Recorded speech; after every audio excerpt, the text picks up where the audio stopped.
Oh my god, Martin, do my eyes deceive me? Or did I just walk by you a second ago? I thought I had a stalker on my hands. Yeah, I had a feeling it was you that I saw. Wait, you're not really stalking me, are you? But considering that 7 whole years have passed since you broke up with me in one of the worst ways imaginable, no, Yuna. I would sooner go out of my way to avoid you, rather than follow you around. Okay, so then tell me what you're doing in the same luxury hotel that I'm staying in. This is the last place I ever thought I'd bump into my broke loser ex-boyfriend. I bet this place costs more a night than you make in a year. Is that what you did? Did you save up all your money for the last 7 years just to blow it all on a 1 in a million chance to run into me here? I wouldn't put that past you. Poor people have done dumber things with their money. I see you're still under the impression I'm a broke loser. Yeah, well, I mean, you are a broke loser, so... Listen, Yuna, I told you all this at the time, but let's refresh your memory. The reason I quit my job at the company I'd been with since graduating was because I wanted to get my own company up and running. Yeah, I totally remember that. What's your point? Let me guess, you thought you were finally ready to make the big launch, but then realized you were way in over your head and fell further and further into soul-crushing debt. Am I right? Don't tell me you already declared bankruptcy. I tried searching online for your company's name a while back, and you know what came up? 0 hits. And that's what you are. A 0. A broke loser, like I said. I'm not really sure what you're talking about. My company is the top result when you search for the name. Oh, right. Sure. Well, I hate to break it to you, but I definitely did search for your stupid company's name, and it definitely returned 0 results. So unfortunately, I see through your pathetic lie. And like I said, every single search engine I know of returns my company's homepage as the top result when you search for the name. What site are you using anyway? You sure you're spelling it right? But enough about you. Let's talk about me. Guess what? Last month, I got married to a super rich, high-powered businessman. We're gonna have a ceremony in my husband's hometown, and we came out here to do some planning with his parents. And we thought that since we were coming all the way out here, we might as well stay at the biggest, most luxurious, most expensive hotel in the city. It feels so great to be treated like the princess I am. He's totally different from a certain broke loser ex-boyfriend of mine. I won't name names, though. What a day. I get called out here by a client for a meeting, and no sooner do I get to the hotel than I run into my legendarily narcissistic, veritable comic book villain of an ex-girlfriend in the lobby. I just can't catch a break. I knew it. You're not staying on your own dime. You could never afford a place like this. The CEO of a firm that's one of my biggest clients invited me to come out here for a private gathering. We work together a lot, so we've kind of developed a relationship in our off time as well. A CEO, you say? Sure. I bet it's some failure running a bankrupt company that's just trying to save face by putting you up in a sweet hotel. Careful about ordering too much room service. You might just spend the company's last dime. Losers always stick together, don't they? And here we go again. What's the matter? Did I strike a nerve? Everything I say, no matter what I say, you always find some way to twist it into an insult. Well, I'll give you credit for creativity, though. But just like 7 years ago, your insults are so hilariously far off the mark that I can't even bring myself to get angry at you. It's just kind of boring and sad. I don't want to hear anything about boring or sad from the likes of you. In any case, you're a married woman now. If you get caught talking with your ex-boyfriend, your husband might think something untoward about you. Or worse, about me. Oh, there it is. That's what you were going for. You're hoping my husband comes by and sees us together. You're going for the cross-court three-pointer, huh? make my husband jealous and angry at me, get us to break up, and then you swoop in like a knight in shining armor to pick me up from my sadness. God, you're lame. Boy, you wasted no time in proving me right. Once again. 10 out of 10 for creativity. Bravo. Using sarcasm to hide your depression? Lame! For the record, I have a girlfriend, and I'm thinking about proposing to her soon.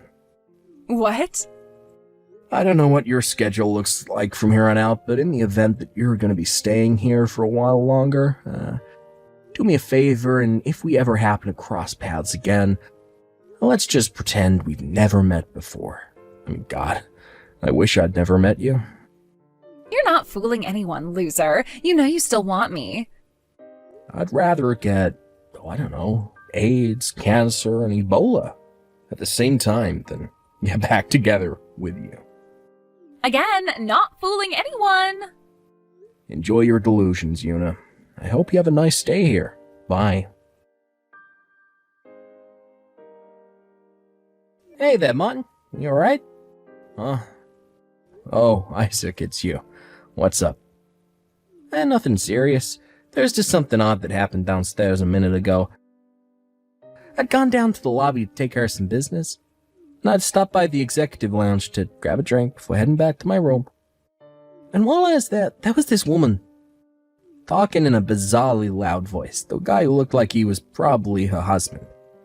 She said she ran into a boyfriend from 7 years ago in the lobby, and when she started talking about where she first met that guy and everything, well, I was pretty sure that she was talking about you. Uh-oh. I thought, I don't know, maybe something bad had gone down with you, so I thought I'd text you, make sure you're okay. Let me guess, did this woman use the phrase broke loser a lot? Yeah, like every other sentence. It was kind of weird. I mean, all the other stuff like the university and time frame fits you to a T, but you're not a loser, and you're definitely not broke. That woman has an ability to get lost in her delusions like no one else I've ever met. In fact, the reason we broke up 7 years ago was precisely that. She couldn't get over her own delusions. She even just texted me, just now, to take the opportunity to call me a broke loser 4 times in as many minutes. Wait, you mean your old girlfriend still has your phone number? You didn't block her number? Well, we got a lot of common friends, so it's actually pretty hard for me to completely get rid of her. As for not blocking her, I don't know. I just felt like it would be safer for me to be able to keep tabs on what she's up to. Wow, well that's fantastically bad luck for you, man. And there's one more thing I wanted to ask. This ex-girlfriend of yours, do you know who her husband is? No, I don't. As a matter of fact, the first time I heard she was married when she texted me to lord the fact over me just now. She said that she married a super rich, high-powered businessman, so I figured he must be some kind of big shot. Huh. Okay. Why'd you ask? You got a good look at his face. Anyone you know? Yeah, actually. It's probably been about 3 years or so since I've seen him, but I've definitely met him before. It's just, well, she said he was a high-powered businessman. Yeah. Gosh, shoot, I just saw the time. Look, we're about to be late for the reservation at the hotel diner. Oh, no, we better get going then. We'll continue this conversation over dinner, okay? Sure, sounds fine. I'm on my way. Hey there, Martin. What you up to right now? I'm up to anything that prevents me from speaking to you right now. Let me guess, you don't have enough money to pay for your room, so you're working it off in the kitchen? That's what you get for quitting a stable, high-paying job to start some stupid company on your own. I'd say you're making no more than $20,000 a year right now. Am I right? Who am I kidding? Of course I'm right. What kind of loser makes just 20 grand a year? That's not even poverty wages. That's like third world peasant wages. For the love of God, Yuna, Could you possibly go one day without dragging me into some psychotic fantasy you have? Maybe I can get my husband to give you a job cleaning toilets at his office. Well, speaking of your husband, the CEO I told you about who invited me out here is named Isaac Treywell. You ever heard of him? He tells me he is actually familiar with your husband. Really? Is he the CEO of the company that cleans my husband's office? I'm gonna have to get my husband to change custodian companies. What kind of third-rate businessman doesn't come up and say hello to the people who pay his salary? No, that's not how they know each other. Actually, back before your husband went independent, he used to work at Isaac's company. What? Wait a minute, my husband's old company? But that company was one of the biggest in town. Not just in town, in the whole state. You know the CEO of that company? I told you he was a client. I also heard that your husband is moving back to his old town. Well, that's news to me. Yeah? Well, Isaac seemed to know about it. It's a pretty small industry. It wouldn't take much time for news like that to make it from one CEO to another. But that's impossible. My husband's company headquarters is downtown. Well, yeah, for now. The word on the street is that he's closing that business down and going back to the city he was born in. What? Your husband's town is about 20 minutes from here by car, right? I don't get it. What are you trying to say? Wait, you really don't get it? Oh boy. Don't tell me he actually hasn't told you anything yet. Well, now that I think about it, he said something about buying a house out in the country and something about moving. I just thought he was going to get us a vacation house out on the lake or something where we could spend weekends and holidays. But we're going to be living there permanently? Oh, so it sounds like he has told you about what his plans are. Oh, looks like that delusional Ben of yours has come back around to bite you this time. You were so caught up in your fantasy life that you'd closed your eyes to reality. No, that can't be. But I wanted to be married to a high-powered businessman. What's going to happen to me now? I'd say you should probably talk to your husband about that. I'm just telling you the information that I got third hand from someone who heard it through the grapevine. No, I thought I had finally made it. I thought I was set for life. Okay, that's it. I'm divorced now. So we can get married anytime, Martin. Huh? After we ran into each other at the hotel, I did a little more digging into you. Turns out you were right. I wasn't spelling your company's name right. Don't know how I managed to get it that wrong, but whatever. That explains why I wasn't getting any hits when I searched for it online. Anyway, when I typed it in correctly, I couldn't believe it. Your company is the biggest in your industry. That's incredible. You're something else. I am so flattered that you would work so hard just to impress me. Huh? The problem is that I can't seem to find your current address. I've got the marriage certificate application all filled out except for that, so you can sign it after you give me a shipping address where I can send all my stuff to. Marriage certificate. Shipping address. That's right. As of today, we're moving in together. So what's your address? Yuna, I told you this back at the hotel. I'm seeing someone. We're pretty serious. What? We've been living together for 6 months now. In other words, I don't want you coming anywhere near my house. Oh. But come on now. You know that I'm way more of a woman than her, whoever she is. Well, for one, she doesn't fly off into bizarre delusions on a daily basis. And that alone puts her well ahead of you. Martin, you can't trust her. I know her type. All she's after is your wealth and status. She just wants to be married to a super rich, high-powered businessman. Boy, that phrase sounds really familiar. Right? She's a total psychopath. I can tell. Oh yeah? Well, she makes more money than me, though. She does? Remember the CEO I told you about before? Isaac? She's his younger sister. No way. Not only does she have a seat on the board at Isaac's company, but she's also a real estate investor on the side.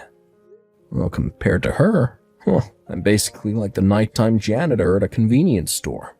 Wait, seriously? To be perfectly honest with you, I would never, ever be interested in a woman like you, whose only goal in life is to be the bimbo trophy wife of any rich businessman who will take him. No, for me, I prefer a working woman who is intelligent, witty, hardworking, and independent, like, my girlfriend. I could never share the rest of my life with anyone but her. She has everything I want. I love her, but more importantly, I respect her, and not just as my girlfriend or as a woman, but as a fellow businessman. Okay, well, in that case, do you think you could introduce me to your friend, Isaac? That's a joke, right? Nope. From what you're saying, it sounds like he's a pretty stand-up guy. He's totally my type. So can you give me his number? Isaac is married. Oh no, really? Yeah, and I've never met anyone who is more devoted to his wife than he is. He also has 2 kids, one in middle school and the other in elementary school. Sorry to say, but you're not going to have any luck with him. Damn it. Isn't there anyone else you can introduce me to? You have to know a bunch of CEOs. One of them has to be single, or at least open-minded. Not a chance. Please! No. Well, okay. That does it. That's all I can take from you.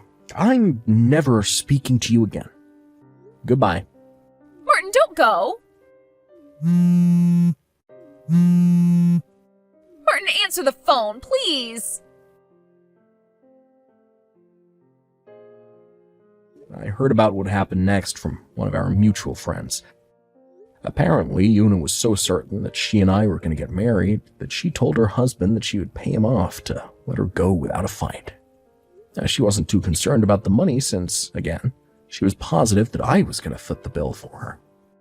So, without so much as talking to a lawyer, she offered an incredible amount of $50,000 as a parting gift, and even signed a contract binding her to fork out the money. Now, a contract like that is most likely unenforceable in court, and there are probably 1,000,001 ways to get out of it, but I think I'll keep that information to myself. The whole incident really got me thinking.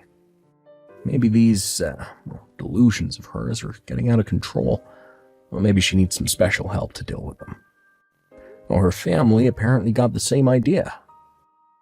They immediately had her committed and placed under a conservatorship to prevent her from destroying her life or anyone else's more than she already has. And with that, I felt like it was finally time to block her phone number and erase her from my contacts. Peace at last. Come on now, Alice. When are you going to give up? Are you still refusing to divorce him? Really? After everything I've said to you? What? Don't play dumb with me. You know exactly what you need to do. Me and Drew have known each other since we were kids. We go way back. Way longer than you and him do, anyway. And ever since he had to move away from our town because of his dad's work, we've been in a long-distance romance. And it's been so painful for us to be apart from each other. Sure, maybe he hasn't been contacting me very much lately, but that doesn't change the fact that our feelings for each other are just as strong as they've ever been. And now that a miraculous twist of fate has brought us together, it's only right that we would get married like we've always wanted to. I can picture our wedding, me in my beautiful white dress, him in a dashing tuxedo, and a dartboard with your picture on it. I won't let someone like you steal him away from me, Alice. Drew is mine. He always was mine, and he always will be mine. So stop getting in the way of our love. Divorce him and let us finally be together. Set him free. You know it's the right thing to do. What's miraculous about it? He was always going to move back into town to take over his grandfather's company after he retired. Meanwhile, you stayed in town and married one of your high school classmates, and I seem to recall you've gotten at least a couple of kids now. So, no, it wasn't a twist of fate or anything like that that brought us back into town. Drew's grandfather is getting ready to retire, so we moved into town in order to make the transition smoother, that's all. Not to mention, how could you and Drew be in a long-distance romance when you were never in a short-distance romance in the first place? You can lie to yourself about us all you want, Alice, but you know our love is real. It's realer than anything the two of you could ever have. Ours is a love that goes beyond words, beyond actions, beyond distance, beyond time itself. We're soulmates. It was written in the stars that we would move beyond just being childhood friends to being fully fledged lovers. So please, Alice, I am begging you, don't tear us apart. It's already too much for us to bear. If we have to stay apart for any longer, I think it's going to be the end of us. I don't believe this. Look, I feel like I need to nip this in the bud, so I'm going to be as straightforward and frank as possible. Well, spit it out then. Never contact Drew or me ever again. Neither of us want anything to do with you. What? We know that you're famous in this town for being a delusional psychopath. Everyone knows about you and your antics, and we've been experiencing them firsthand for the last few weeks. Who told you that? I want names! Rachel, you are a married woman. Your husband is a successful businessman, and you have 2 children between you. Drew is a married man himself. Think about what impact your actions are having on all of them before you start trying to become a homewrecker. Homewrecker? Who's the homewrecker? The only person around here doing any home-wrecking is you. You're the one trying to tear me and my true love Drew apart. The only reason I married my husband is because I gave up on waiting for Drew to come back into town to sweep me off my feet. I feel so sorry for doing that to Drew, and I realize now what a horrible mistake I made. But none of that matters anymore now that Drew has finally come back for me. I just told you, Rachel. Drew did not move back into town to be with you. We moved back into town because Drew will soon be taking over his grandfather's business. That was always our plan. How many times do I need to tell you this for that to sink in? Drew did not come here for you. How many times do I need to tell you, Alice? Obviously, Drew's plan all along was to marry me once it came time for him to take over his grandpa's company. That's the only reasonable conclusion. You haven't said a single reasonable thing to me in the entire time I've known you. You're the unreasonable one, Alice, not me. You're so unreasonable that you can't even see that you're not wanted. Drew gets sick just by looking at that hideous face of yours. Ugh, you make me so mad. What is wrong with you? Why can't you just listen to what I'm telling you? Divorce my Drew right now and get out of our lives forever. We don't want to ever see your face around here again. Hey, Drew, you're working late again today, right? I'll come straight to your office to pick you up, so let me know once you find out exactly when you'll be finishing up. Uh-oh. Don't tell me, is it her again? You guessed it, it's your old friend Rachel. She just sent me a barrage of texts with the usual content. And she's currently sitting out in front of our apartment building, waiting for you, I assume. Oh, for the love of... I have told her countless times that she needs to knock this off. What is wrong with that woman? I'm really glad we went with an apartment building that has a thorough security system. Imagine if we owned our own house and she found the address. There's no telling what she'd do. Right, locked the front doors, security cameras in every hallway, and an underground parking lot with elevators that go straight into the building. Okay, thanks for letting me know about that. I'm so sorry you have to deal with this. You have no idea how much trouble she caused me back in middle school. She went around to all the girls in our grade telling them I was her boyfriend and to keep their hands off of me. But to think that she's still keeping this up even after we're both married to other people? She's nuts, that's all there is to it. Seriously, I used to think that people like her just existed in bad soap operas and corny B movies. It's only been 2 weeks since we moved here, and she's been escalating her harassment every day. You always told me you had a stalker when you were a kid, but I had no idea it was this bad. And when I think about her poor kids and husband and how this must be making them feel, it's all a terrible combination of depressing and scary.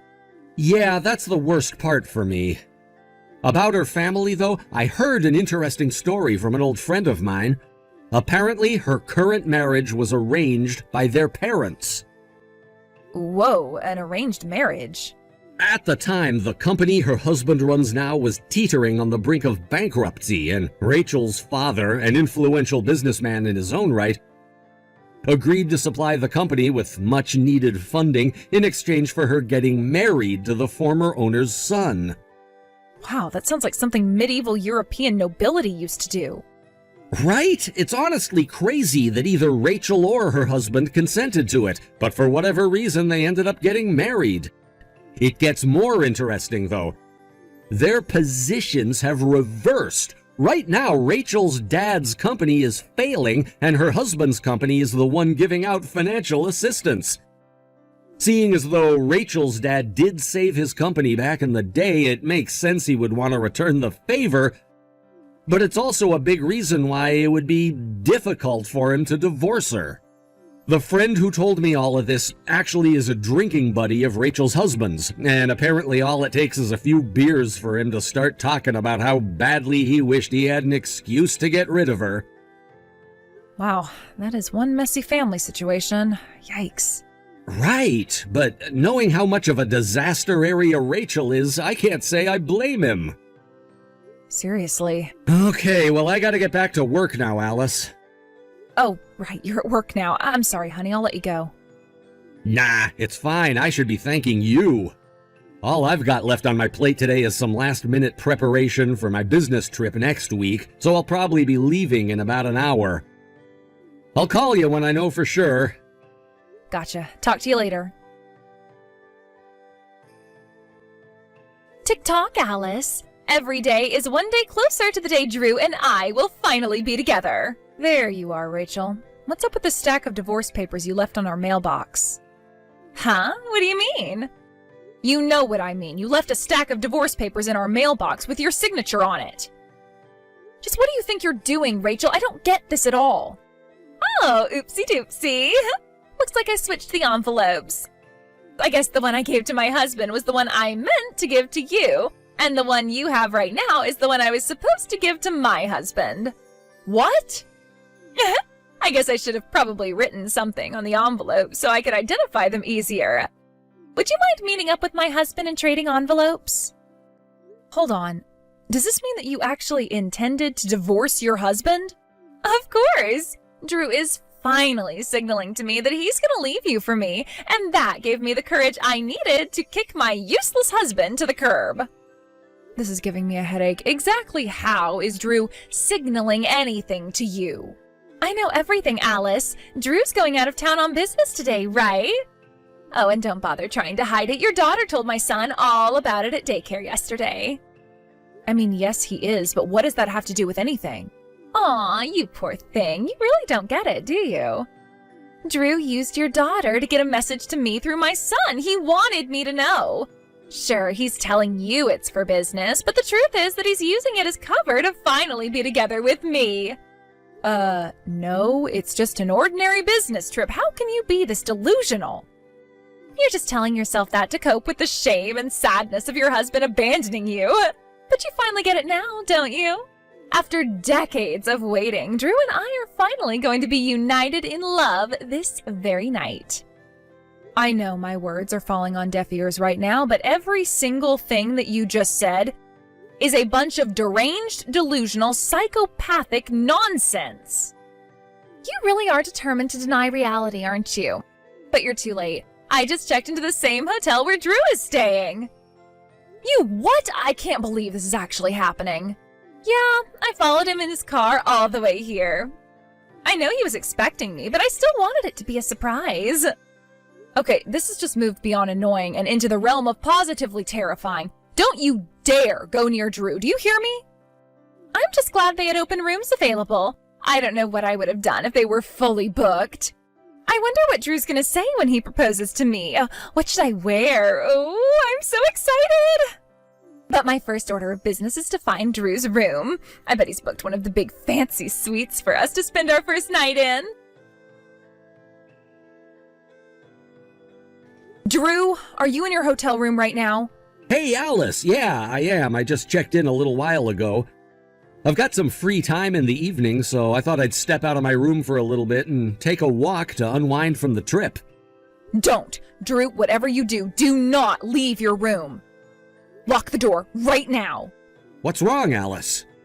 Rachel followed you, Drew. She just rented a room at the same hotel as you. She's out there looking for your room right now. You cannot let her find you. She is out of her frickin' mind. Are you serious? Yes, she told me about it by text just now. I don't think she knows what your room number is yet, but you need to make sure she doesn't find out, no matter what. Okay, I got it, Alice. My God in heaven, she followed me all the way out here. I was joking when I called her my stalker in middle school, but now she's gone and proved me right. Hey, what are you doing here, Alice? Did you come here just to get in our way again? For the record, Rachel, I was planning on staying the night here with Drew from the get-go. This isn't anything we decided on the spur of the moment or anything. Liar! The only reason we arrived separately is because I had some business to attend to before coming over here. Then what is going on? Explain yourself! One of our client companies is celebrating the 30th anniversary of their founding, and they're having the party at this hotel tomorrow. They invited Drew as the successor to his grandfather's company, and Drew asked me to accompany him. But why would he want you to come along? Drew's grandfather always had his wife attend these sorts of social events with him in order to have a closer, more familial relationship with his business partners. Since Drew will be taking over for his grandfather soon, he wants me to do the same. I don't understand. Let me put this to you in the simplest terms possible. Drew is introducing me to his clients as his wife. That's not... One more thing. I'm pregnant with our second child right now. No, that can't be! I hope this should all make it very clear that Drew has zero interest in leaving me or marrying you. Well, do you get it now, Rachel? But Drew is mine! Good morning, Alice. I'm not too thrilled to say this, but I've decided to allow you to stay married to Drew. Also, if it makes you feel better, I'll let you think that I was mistaken that Drew was going to propose to me. How generous of you. Oh, and one more thing. Those divorce papers I left at your house, you can throw them away for me. I was a bit flustered at the time, but now that I think about it, I'm quite lucky I gave those to you by mistake. If I had actually given them to my husband, he might have actually divorced me. Yeah, about those divorce papers, your husband told me that he's already submitted them to the courthouse. What? He submitted them? Yep, he just told me about that this morning. Oh no. You see, before I headed over to the hotel yesterday, I stopped by your house to deliver the divorce papers to your husband, just like you asked me to do. I handed him the signed papers, explained the situation, and had a little chat with him before I headed off. You what? He said he would call your parents and his together for a more in-depth discussion as soon as possible. And that's the last thing I've heard about the situation, so if you want to know more about why he chose to submit them, you'll have to ask him. What's going on? Why? How could something like this happen to me? Do you need to ask me? Think about it, Rachel. One thing I will tell you, though, is that Drew is absolutely disgusted by your psychopathic stalking of him. Stalking? That's nonsense. I have done no such thing. We told you time after time after time to leave us alone, but you not only kept telling me to divorce my husband, you followed him to his hotel in another city. What do you call that if not stalking? But I love him! The feeling isn't mutual. Goodbye, Rachel. Rachel's husband finally found the excuse to get rid of her that he'd been waiting for. While it may have been a one-sided obsession on Rachel's part, the fact remains that she was about to leave her husband for another man. He called both sets of parents together right away. He quickly laid out the reason for the divorce and had his lawyer take care of everything immediately. In the ensuing divorce proceedings, full custody of both of their children was awarded to Rachel's husband, and any property division or alimony that would have gone her way was eliminated due to her indefensible and incomprehensible behavior. At the same time, the funding that was being provided to Rachel's father's company was cut off, and 6 months later, the company went bankrupt. I ran into Rachel in town the other day, though she looked like she had aged about 20 years since I last saw her. From what I hear, she's been working all sorts of unpleasant jobs in order to both keep herself out of the poorhouse and help her dad pay off his debts. She turned and ran away as soon as she saw me, presumably out of shame. Now that we're free of her psychopathic obsession and disturbing delusions, my husband Drew and I have finally found some peace in our lives.